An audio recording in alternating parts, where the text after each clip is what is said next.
Hey there, and welcome to the Big Apple School Podcast. My name is Sam. And I'm Barbara. And today we're asking what's the crack about cooking and cleaning. So we're going to find out whether we enjoy cooking and cleaning, and what are the famous chefs from our different countries, the home tasks we may not like. What about cooking programs, cookbooks? Do we enjoy those? What does the phrase mum's home cooking or mom's home cooking from the States mean to us? Do we think it's a good time for family to get together? Do we have set meals during the week? Is it exclusively for a wife to cook and clean? We're going to find out more later. You're going to find the definitive answer to that. And should a single guy or a single lady be able to cook well? Is that really a big deal if they're living alone or with their parents and they don't know how to cook? Is it a big deal? And various things like that. Okay.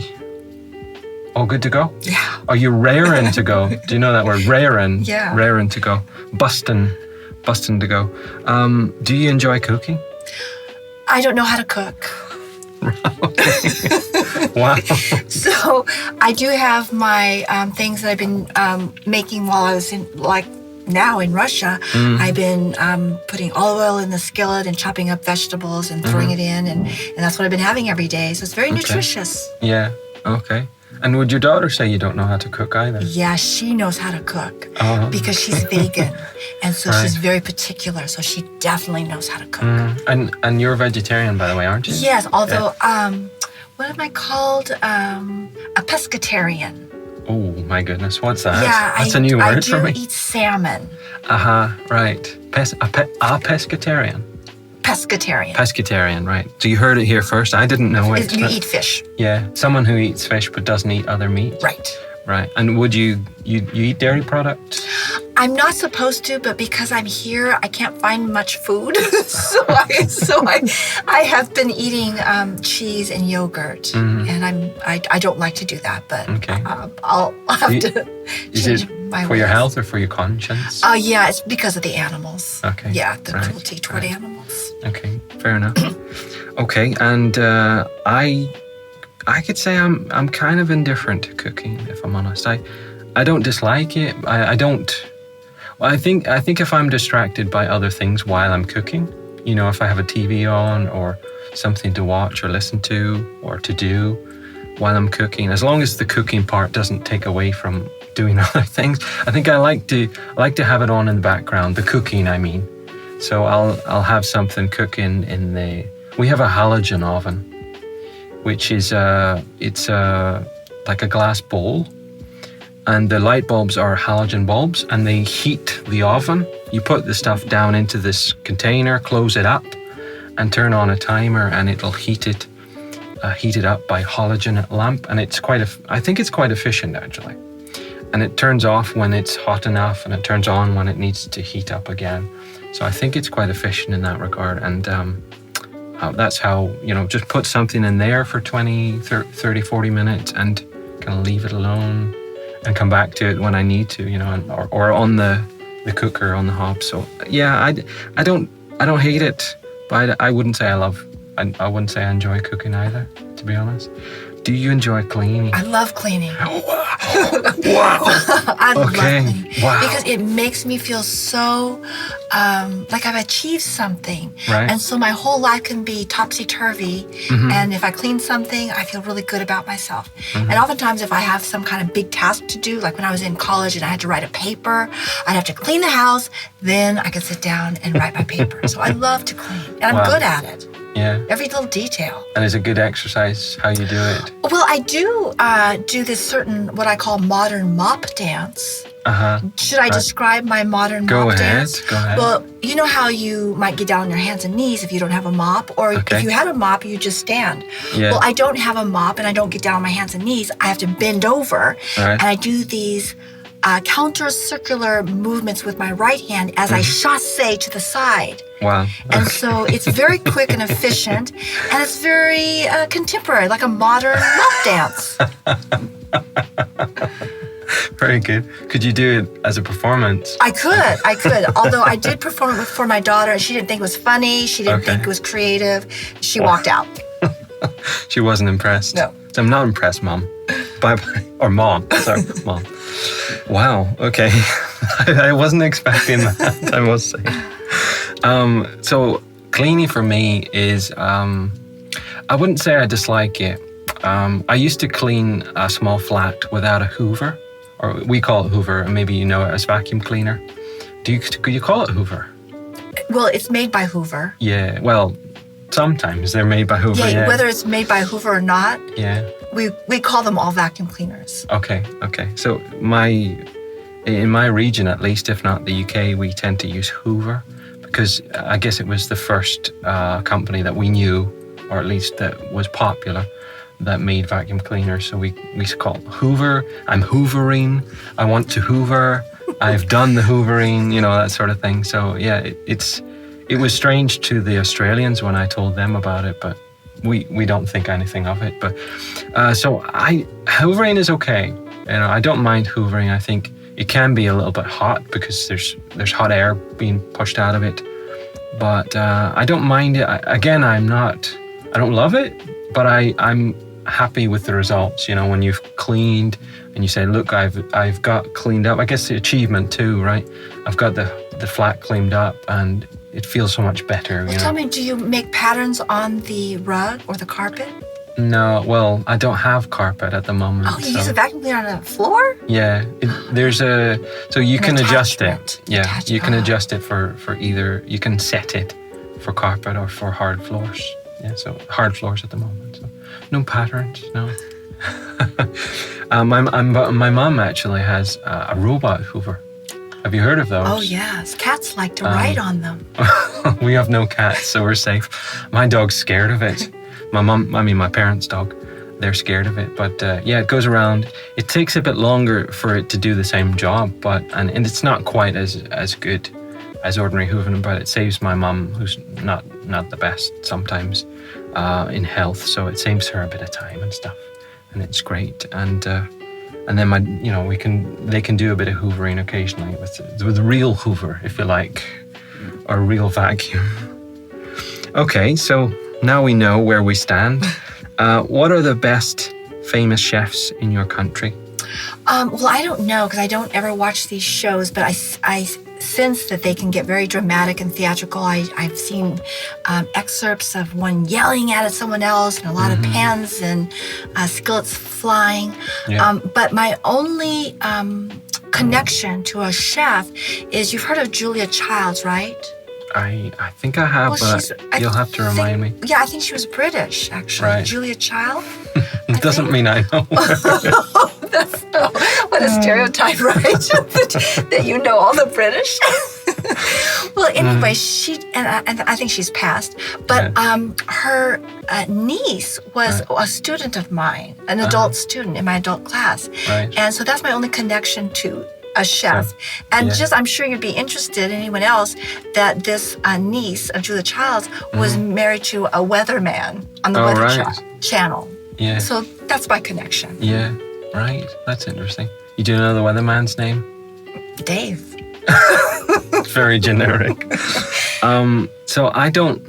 I know Jamie Oliver, which is a very popular guy, and Gordon Ramsay, which is probably one of those guys who throws and swears, and he's really quite extreme. But I suspect it's more for the cameras than anything. Maybe he's angry at times, but I think it's more for the cameras.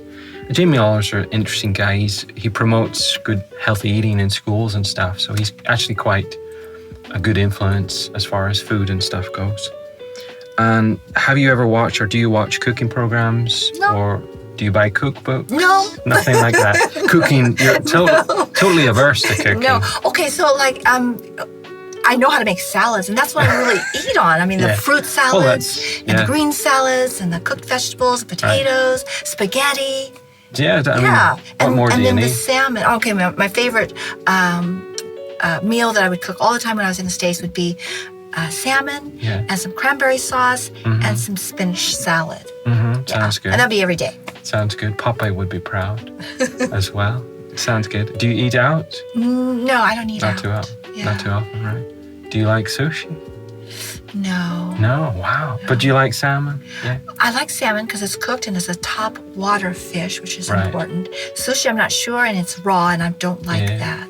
I think I'm right in saying the sushi here is actually cooked, but I can't promise. But then I don't think it's sushi. If you cook it, it can't be. Well, it's a sort of a safe sushi, I guess. Not fair. I think so. I've only heard that. I don't really know much about it, to be honest. Okay, so when I was in LA in my 20s, there was a very famous sushi bar on Sunset Boulevard, and David Lee Roth would go in there. And so sometimes we would go in there to hope to see David Lee Roth. And you know who David Lee Roth is, right? Van Halen, lead singer of Van Halen in the 80s. Pardon me. So that's my only connection to sushi. It's because you wanted to see a famous guy. I occasionally, I don't really watch cooking programs, though. Because I don't really watch TV. It's not a big thing anymore to watch like ordinary television that's produced in a country. So I tend to watch YouTube, and I occasionally watch a guy called Barry Lewis on YouTube, which he's a guy who claims to not be, and he's not a professional chef.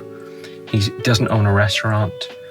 He doesn't really, he hasn't got an education in cooking, but he's self-taught. And he's learning for himself in his own kitchen, and he's showing different recipes and how to do them. And he's quite successful, actually. And he's been successful with his YouTube channel, and lots of people like him. So he's Barry Lewis, and his channel is called My Virgin Kitchen, because he said, I was completely new to the kitchen. But, well, he's been doing it for a while now, so he's not quite new, but certainly he's got it's a very homely atmosphere. It's not talking down to you, because some of the chefs can, here's how you cut an onion, and it looks like they're doing some kind of paper. What do you call those Japanese? Origami. Origami with an onion and a knife, and I'm like, there's no chance I'm going to do that. But when I follow this guy, I can say, oh, right, well, I could realistically do that. What he's doing, I could realistically do. Well, that reminds me of home ec, because way back in the day, before you were born probably, in the 60s and 70s, I went to school in the 70s, the girls were required to take home economics, and we had to learn how to cook and sew. And I already knew how to sew. And in our cooking class, we learned how to slice a banana at a slant. So it's oval. Yeah. I actually did home economics. Oh, they allowed you in? I had no choice. Wood shop, that's for the boys, mechanics. No, but you're right, but when I got to school, they had already decided that's sexist. Right. And guys and girls, you're going to do woodwork and technology. Wow. And so the girls learned to build with wood and circuit boards and all of that.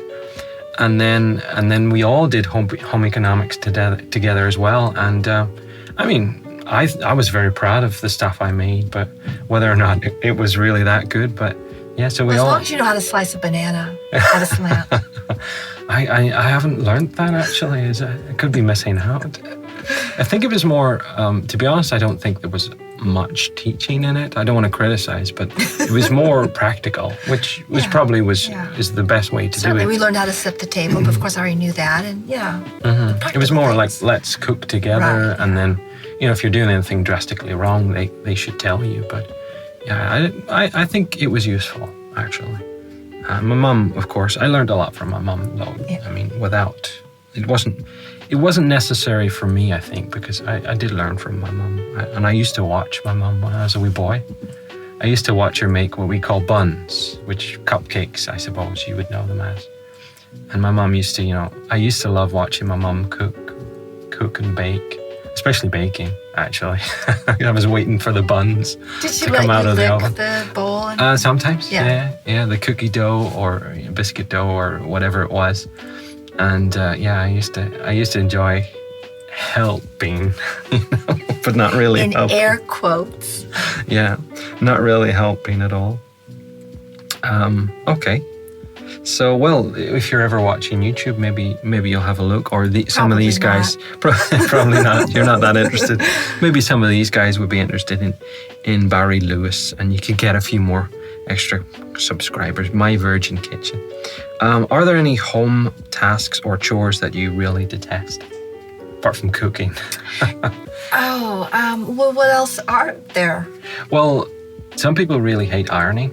Yeah, but who irons their clothes? I mean, don't you just wear wrinkly shirts? Well, before I was married and when I was living alone, I had the excuse, I decided I'm not going to buy myself an iron. This is really bad. People will think I'm awful. I didn't buy an iron because I said if I buy one, I'm going to have to learn how to use it. And so my mum told me, listen, if you take things out straight away from the washing machine and kind of hang them up, or if it's a dryer especially, if you hang them up straight away, take them out as soon as possible and hang them up, then they shouldn't be so bad. Not so bad, but they'll still be wrinkly. Yeah. So but there's a science to it. You know, you first take the yoke of the shirt, and then you do the yoke, and then you do the collar and the cuffs. Mm-hmm. Then you make sure you have a crease along the sleeve, and then you do the front and then the back. Actually, it's something that I want to learn because at the moment my wife's doing it. I mean, she doesn't do everything for me, but she does do the ironing, and she doesn't seem to mind. But I want to be able to do it myself. She doesn't seem to mind. She doesn't mind. She doesn't complain. And I do thank her for doing it. But I want to learn. I'll probably watch her, and maybe if I see my mum, I'll watch my mum, because I once tried to iron. I hate ironing, I must say. But you just don't know how to do it. You just have to I don't know how to do it. Good teacher. You've got to study it, practice it. I need to watch. I think watch and then try it myself. But I once tried to do it, and the problem was I wasn't at home. I was living in Belfast at the time. It's the capital of our region, and the house where I was staying, there was an iron board, but it was not straight. It was bent. And so, I mean, how can you iron something on an iron board? And the iron as well was then you have to do it on the bed or the floor. Poor. That's no excuse. Yeah. Well, I did try, and it turned out really bad, and it took me ages, and I just kind of gave up. And I know it's not that excuse. You think there's some kind of secret to it, but there's really not. You just have to know. Hard work and perseverance. Yes. So I kind of gave up. I mean, but I really should learn it, because I think it's not fair expecting, well, spoiler alert for later, but it's not fair expecting her to do all of the ironing. So you don't hate vacuum cleaning, ironing? Well, I don't need to vacuum because I have bare floors, and so that I do my modern mop dance. Right. And then I don't iron, I'll just wear it wrinkly. Right. And so I have nothing else to do. Okay. So you're dusting? Dusting, things will be dusted. Yeah. I just put that under cleaning, and so it's all one thing. It's all one thing. Yeah. Okay, fair enough. So we're not totally averse to cleaning. No. Neither of us, I think, are averse to that. What does the phrase "mom's home cooking" mean to you? Well, my dear mother always went to work, and so we didn't always have that meal at the table, except for when we were really young. But mom didn't really cook very much. But I will tell you this, there is one time where after I had my baby, she'd actually work all day, and she'd come home and she'd cook me this dinner. Now I cleaned and I did everything, so it wasn't like I wasn't doing anything. But she would cook this wonderful meal, and that was at the time where I did eat some meat. So she would have this pork chops that are very thin and well done and salty, and this beautiful corn on the cob, and a salad that was chopped just so with blue cheese dressing, and it was so good and so nutritious. My mouth's watering. Yeah. Yeah. And dessert? Or you're not so keen on dessert, maybe? I probably had like 3 cookies during lunch or something. Yeah. I should let you know, when you say cookie, I think what we call in the UK, we have American style cookies. So they're like big, like if you ever see the Subway ones, they're kind of, I don't know, would that be maybe 5 inches or something? Like, what's that? 25? Oh, I don't remember. So it's like in the palm of your hand, that kind of size. So it's quite big. My palm. So it's quite a big if you say cookie, that's what I assume, but I guess it's not necessarily. Yeah, so cookies can come in different sizes. So I was probably thinking of Oreo cookies. Yeah. So I probably had 3 or chocolate chip cookies like this. Right. Yeah. So a small. Small. Yeah, because in the UK, I'll let you know, we have the word biscuit, which is what we use for Oreos. We'd probably traditionally call them biscuits, right? And things like that. And that's more, well, Oreo is more like the traditional British, although it's not British, right? But we have many different types of biscuit that are similar.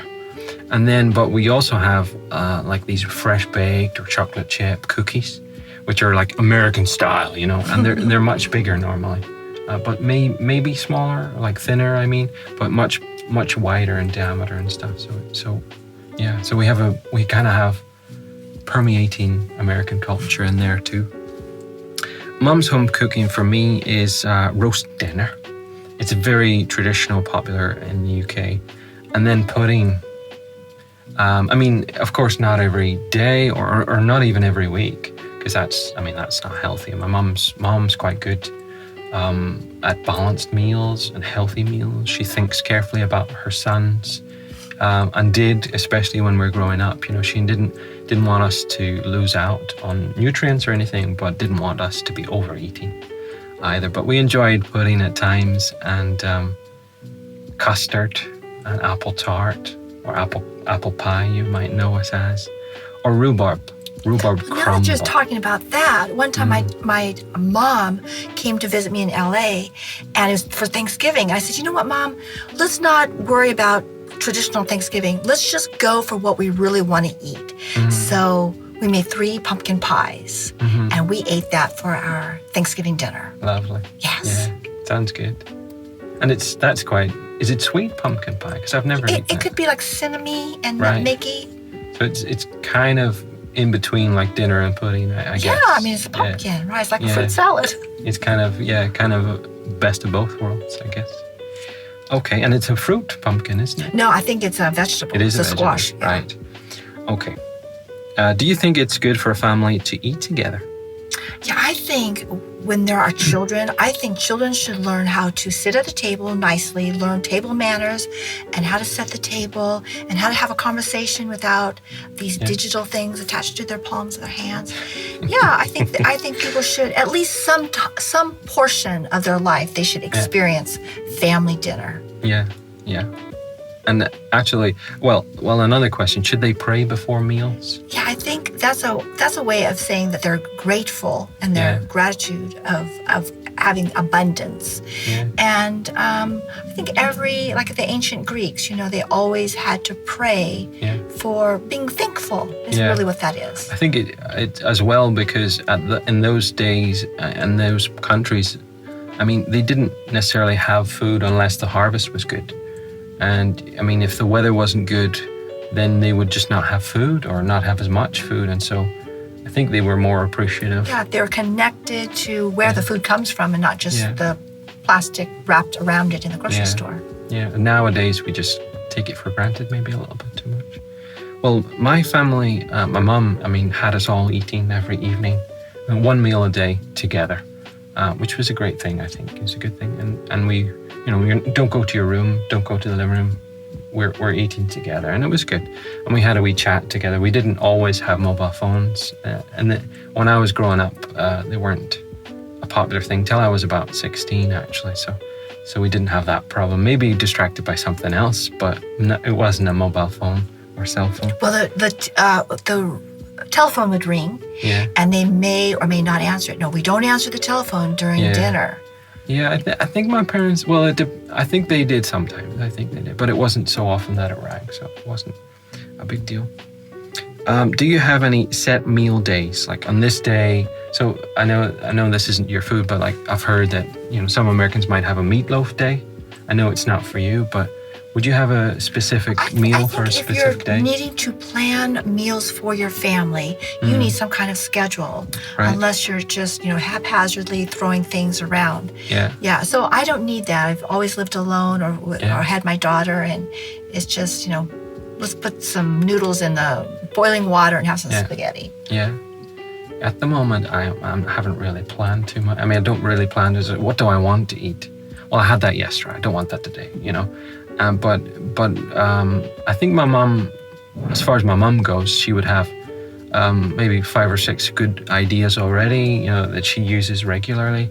So it wasn't set meal days like some families might have, but it was ideas, and she knows there's food there for, right, that meal, we'll do that meal today. And so she's got something up her sleeve to make us food. Yeah. Is cooking and cleaning really just for a wife? Oh, controversial. And not for a husband? Well, I can answer that question just by looking at the channel Русский роман. Russian. On that channel that I've discovered, channel 18, they have a series of shows, and it shows men with aprons on cooking for their wives just coming home. They show terrible. Don't tell my wife about that. And they show women with their aprons on and cooking for their husbands. Right. So they've definitely showed this big equality that we fought for, and here it is. But why do women have smaller feet? Is it not to get closer to the sink? That's a joke. It's a joke, I promise. It's a joke. I'm laughing. It's a joke. Never heard of it, but it's a joke. And the ball and chain and whatever. It's not. No, it's not good. Well, I mean, my mom and dad have set me a good example. My dad, I don't think he loves cleaning or cooking or whatever, but he helps my mom. And traditionally, my dad worked more than my mom, so he helps. Because he's come from work, so he helps my mom. He doesn't normally do it all, but he is a good role model for me in that regard, and he especially does the dishes, cleaning up the dishes, and that is my new role as well with my wife, and I tend to do the dishes. She more often cooks, to be honest, but I mean, I will cook if she's busy and I'm not, I'll cook, and so I don't think I'm as good a cook. There's one dish which I make better than her, I think, which is like throw in pasta, some tomato sauce and tuna, and throw that all into a pan and hope for the best. And she says I make it better than her. I don't know, but she's generally better at cooking. So we kind of share. Yeah, it sounds equal. Cooking, and one cooks, one cleans. Yeah. But she tends to think, I think it's a mentality, very traditional mentality in Russia, and she's Russian, that the wife should be doing it. And so sometimes she says, I should be doing that. And I tell her, no, it's fine. I'm doing it. We can share. It's not a problem. So, but I don't mind that she thinks it's her job sometimes. It doesn't annoy me. But there you go. So that's how we do it. I think, so, I mean, I really think it just more or less depends on who's busy. If you're busy, then let your partner do it, and vice versa. And like if you're working full time, whether you're a man or a woman, you should be probably not be doing so much at home, and vice versa. So yeah, equality. I think it's just practical. I mean, it's not fair that one person's working and then coming home and cleaning. So that's not practical unless they're both working, of course. But then I think it should be shared. Okay. So I'm glad we settled that argument. So no arguments from you guys now. Should a single guy or a single girl be able to cook well? Oh, you mean a lady? I mean a lady. Yeah, you corrected me earlier. Yeah, a single lady. Sorry. Right. Yeah. Okay, so I've been single. Okay, so the last bit of my life, let's say like the last 12 years, I was single. My daughter grew up and flew out of the nest. And I just had a bunch of cats, and I always had to protect myself from the cats. And so I would just get up. With a stick, you mean? Well, no, they would be there wanting to know what I'm eating. And so I would just press myself really closely to the counter in between the garbage pail and the sink, and then just like eat over the sink as quickly as I could. So what was the question? Should a single person know how to cook well? Oh, yeah, well... Survive the cats. Survive the cats was my and maybe the dogs. Yeah. Yeah. If you aren't careful in our house, in my parents' house, the dog could eat your dinner, especially if you leave it lying around. Yeah. So, I think I'll answer this one. I think it's a good thing that especially, I mean, a single lady is expected to cook, to be able to cook, if she's then going to get married or whatever. And even if she isn't, I think if she has guests, she's expected, I'm sorry, but it's not judging, but I think generally they're expected to cook. And not that I've never had guests over for dinner. Don't have guests, you'll be all right. So I guess if you avoid guests and avoid getting married, you're okay. And a single guy, I think it's good for a single guy to be able to cook. And why do they get so much more credit than when they cook? Oh, look at him, he's cooking. I think because we're expected to be stupid and bad at cooking. I think maybe it's because it wasn't traditionally taught, and kind of. My dad isn't as good as a cook as my mom, and it's traditional that the guy cooks. And maybe it's because traditionally guys aren't as good. So maybe that's why, wow, you can cook. I have people surprised at the fact that I can cook. I mean, I am not an expert chef by any stretch of the imagination, but I can boil an egg, I can cook pasta, whatever. I can make myself an edible dinner. So I think it's good for a point of convenience. You're not always running somewhere to eat.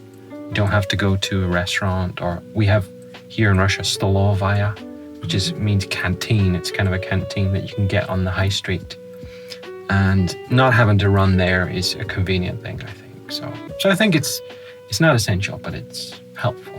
Useful. Well, with that, when I'm watching the channel Ruski Roman, I've not yet seen them bring home a takeout dinner and eat it there. And that's the difference, because if you watch American TV, they're always having takeout dinner. Well, you see, if you cook at home, you know what you've cooked. You know what ingredients are in it. And I think that's a big advantage. Whatever you add, I mean, hopefully you cook from fresh because it's healthier. And whatever you add, you know what you've added. You know what the flavor is. And you're not worried about, well, what's this extra stuff that is maybe very unhealthy, sauce or whatever. If it's there, it's your fault, that sort of thing. So I think it's that. It could be a health advantage too, as well. And maybe cost, depending on where you're living. Sometimes it's more expensive to eat out. So it could be a cost thing. Okay, do you have, I'll finish with this. Do you have any slang or unusual words connected with cooking or cleaning? No, do you? Well, I told you about Hoover. I think that shocked you a little bit. Yeah. We have a few different words for potatoes, because they're so popular. By the way, they're really. I think they're popular too in Russia. But we have words like tater, and spud. Spud is quite popular in Ireland. So don't ask me where it comes from, but potatoes could be called spuds. I don't know how that's connected to the word potato, but that's how. And you can call people a real good spud as well. It's also it's a compliment, by the way. So, yeah, but it's an affectionate if it's used for a person, but a spuds, we eat the spuds. Okay, so it's over already. We've finished our podcast. We've investigated the Craic about cooking and cleaning. So I found out more about Barbara. You found out more about me too. How we do or don't like cooking. Not so much. We're not so great cooks or so keen cooks. And cleaning, she loves cleaning. I'm not so much. We talked a little bit about cooking programs and famous chefs. We talked about different chores, mom's home cooking, family, what you might do as a family regarding cooking and cleaning and eating meals together. And what about single people? Should they be cooking? So that was the Craic about cooking and cleaning.